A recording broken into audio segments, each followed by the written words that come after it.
జ్యేష్ఠమాస అమావాస్య రోజున వృశ్చిక రాశి వారు ఎలాంటి విధులను పాటించాలో ఈ వీడియోలో సవివరంగా సంపూర్ణంగా తెలుసుకుందాం. వృశ్చిక రాశిలో ఏ నక్షత్రాలు వస్తాయనగా విశాఖ నక్షత్రంలోని చివరి పాదమైన 4వ పాదము, అనురాధ నక్షత్రంలోని 4 పాదాలు, జ్యేష్ఠ నక్షత్రంలోని 4 పాదాలు కలిపితే వృశ్చిక రాశి.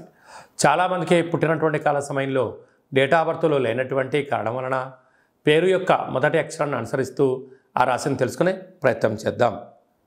తో, నా, నీ, ను, నే, నో, యా, ఈ, యు అక్షరాల వారందరూ కూడా వృశ్చిక రాశి జాతకులే. వృశ్చిక రాశి యొక్క అధిపతి కుజ భగవానుడు. వీరికి అర్ధాష్టమ శని యొక్క ప్రభావం కారణం వలన వృత్తులలో, ఉద్యోగాల్లో, వ్యాపారాల్లో, అనేక రకాల కార్యక్రమాల్లో ఆరోగ్య సమస్యలు, శత్రు సమస్యలు పొంచి ఉన్నాయి.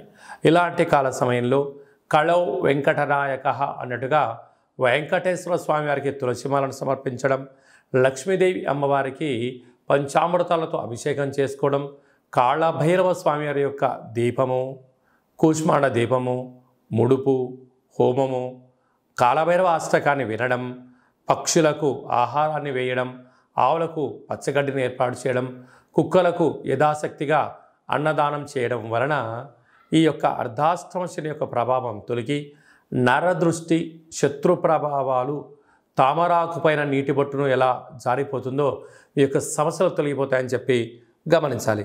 పంచమ స్థానంలో రాహు సంచార స్థితి ఉండడం వలన ఇంట్లో బంధువులు కానీ, మిత్రులు కానీ, స్నేహితులు కానీ, అన్నదమ్ముళ్ళు కానీ, అక్క చెల్లెలు మీ మాట వినే పరిస్థితి ఉండదు అని చెప్పి గమనించాలి. 6వ స్థానంలో కుజ భగవానుడు సుక్షేత్రకంగా సంచారం చేయడం వలన భూములు, వ్యాపారము, ధనపరమైన యోగము, కొత్త వాహనాలు, క్రయ విక్రయాలు యోగదాయకమని చెప్పి గమనించాలి. సప్తమంలో దేవగురు బృహస్పతి సంచారం చేయడం వల్ల విదేశాలకు వెళ్ళాలని మీ కోరిక నెరవేరబోతుంది. నూతనమైన తీర్థయాత్రలు, ఆధ్యాత్మిక కార్యక్రమాలు, నూతనమైన పనులు ప్రారంభించాలి అనుకుంటున్న సమయంలో వాటి గురించి క్షుణ్ణంగా తెలుసుకునే ప్రయత్నం చేయండి. విజయం మీ సొంతం అవుతుంది.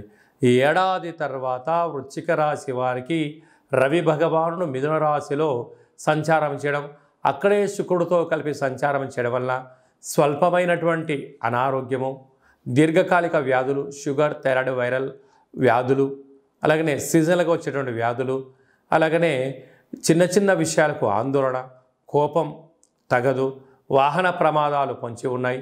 తస్మాత్ జాగ్రత్త. భాగ్యస్థానంలో బుధ భగవానుడు సంచారం చేయడం వలన భార్య పైన భర్త పైన ప్రేమానురాగాలుగా ఉండే ప్రయత్నం చేయండి. అర్థం చేసుకోండి. దయచేసి కలహాలకు దూరంగా ఉండండి, మౌనంగా ఉండండి, అర్థం చేసుకునే ప్రయత్నం చేయండి. అన్నింటా విజయం మీ సొంతమవుతుంది. కనుక కాలం అనుకూలంగా లేనప్పుడు మౌనం, శరణం గచ్చామి అన్నట్టుగా దానం, ధర్మం, సేవ, ఆధ్యాత్మికత ప్రతి విషయాన్ని క్షుణ్ణంగా పరిశీలించగలిగితే అద్భుతమైన విజయం మీ సొంతం అవుతుందని చెప్పి గమనించాలి. గృహ భవన నిర్మాణ కార్యక్రమం చేసేటువంటి వారు, వ్యవసాయ సోదరీమణులు, ఆహార ఉత్పత్తులు ఎక్స్పోర్ట్స్ ఇంపోర్ట్ చేసేవారు, అడ్వకేట్స్ వారందరికీ చాలా మంచి కాలం అని చెప్పి గమనించాలి.